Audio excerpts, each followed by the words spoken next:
Good afternoon, colleagues and learners. Welcome to our session, Graphs Part 1. For those who are seeing me today for the first time, I am Mr. Muloi and I'm currently based in TMED.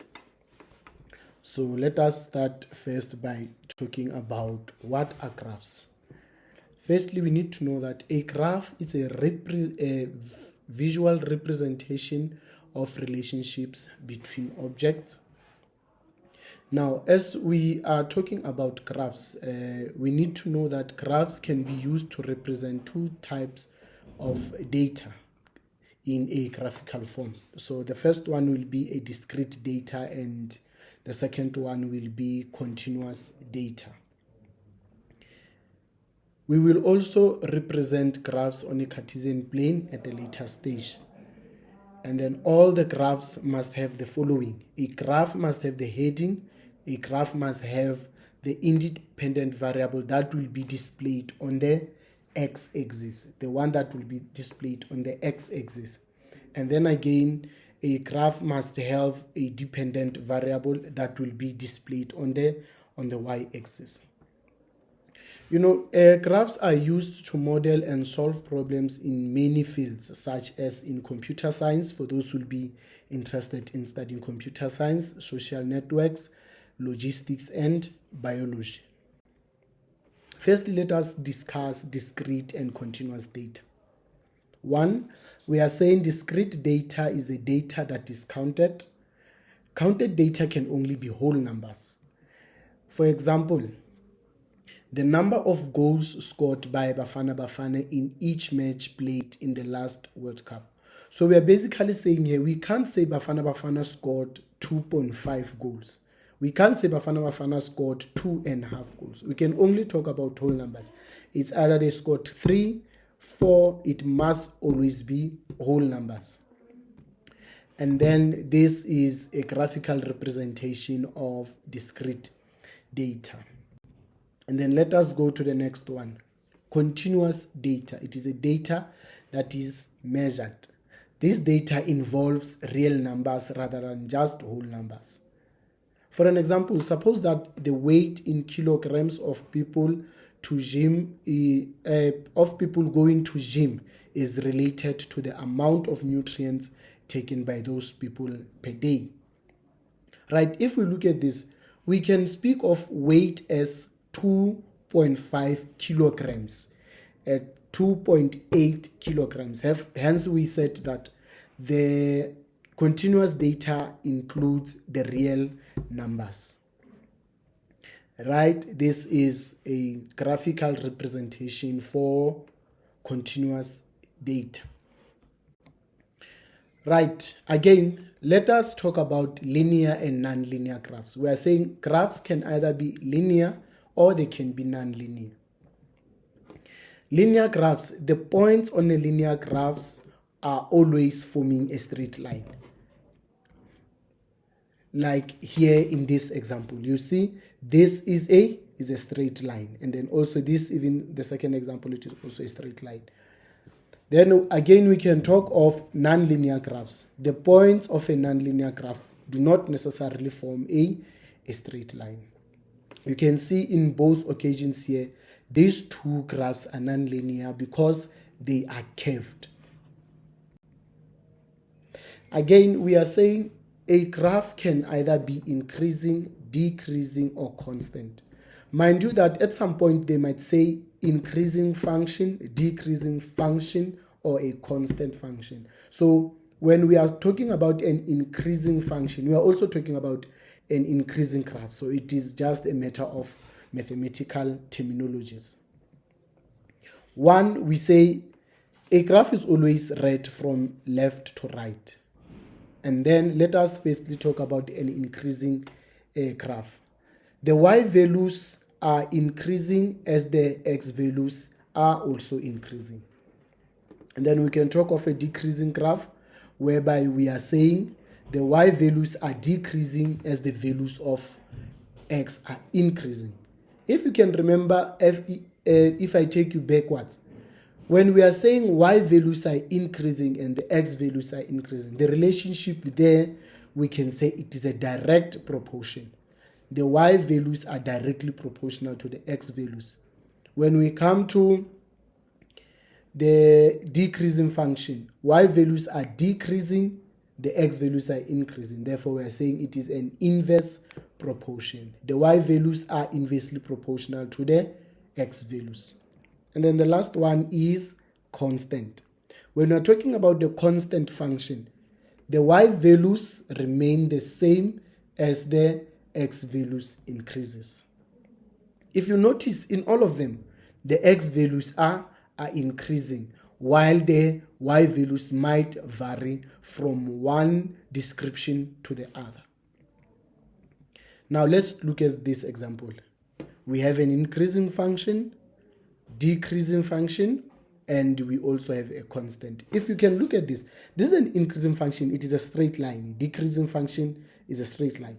But also we can also have a decreasing function that is nonlinear. And then also when you look at here, we can also have an increasing function that is nonlinear as well. However, when we are talking about a constant one, this one must always be a linear. Now, a graph can have a minimum and a maximum value. In what instances do we have a minimum and a maximum value? Let us check the first one. The minimum value, it is the lowest point on the graph. Let us look at this graph. You see this graph? This graph, it is curved upwards. This graph, it is curved upward. So this point, we call it the turning point. This is a point where this graph turns and then goes upward. Okay, as we check from here, it is decreasing. But when it reaches this point, this graph starts to increase. Therefore, we are saying this point, it is a minimum value. Then again, we are saying a maximum value, quite the opposite of the other one. We are saying the maximum value, it is the highest point on the graph. Now, if we look at this one, this graph is concaved downwards. This graph turns downwards.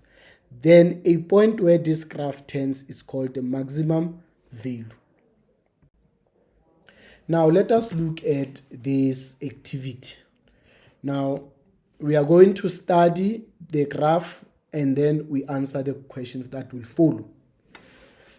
When they say study, when the question says study, before going to the questions, you must analyze what you are given. Analyze the information that we are given. Let us look at this information. Firstly, we have the x-axis at this point, 0, 1, 2, 3, 4, 5, 6, 7.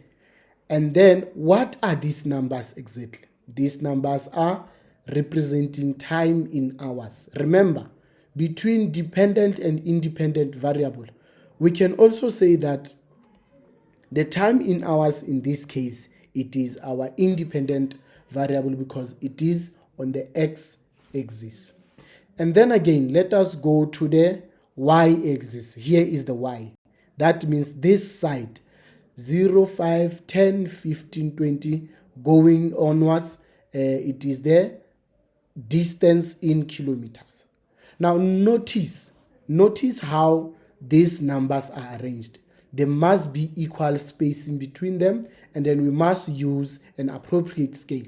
In this case, we use, in the x-axis, we use a scale of 1, 2, 3. So that means we are only adding 1 unit to go to the next one. And then when we look at our distance in kilometers in our y-axis, now we are moving with 5, 10, 50. So it is a multiple of 5. Right, if you look at this one, there is a missing information here. We must also have the heading of this graph. So there is a missing information here. So while we are talking about that, keep on thinking what could be the heading for this graph. 1, what information is given in the x-axis? Right, we studied our graph. So if you go to the x-axis, the information that is written here, it is time in hours. The information that is represented in the x-axis is time in hours. Mind you, I said time in hours, not just time, because time can be measured in minutes, can be measured in seconds, can be measured in hours. But this information, we were measuring our time in hours. What information is given in the y-axis? Our second question, we look in the y-axis. So the information that is given in the y-axis will be our distance in kilometers. Not just distance, but rather distance in kilometers. Here is what I asked you to think of. Give a suitable heading for the graph. What will be the suitable heading for this graph? Now, if we look at this information, we were actually talking about the distance measured in hours, the distance taken in hours. So we are going to say the answer will be the distance traveled in hours. We were traveling a certain distance and we measured in the hours of interval. Right, I need you to pay attention to this, that the heading must have the dependent and independent variable. Every time, the distance, it is our dependent, sorry for that, and then our independent will be our hours. In this case, what do hours represent? It represents time.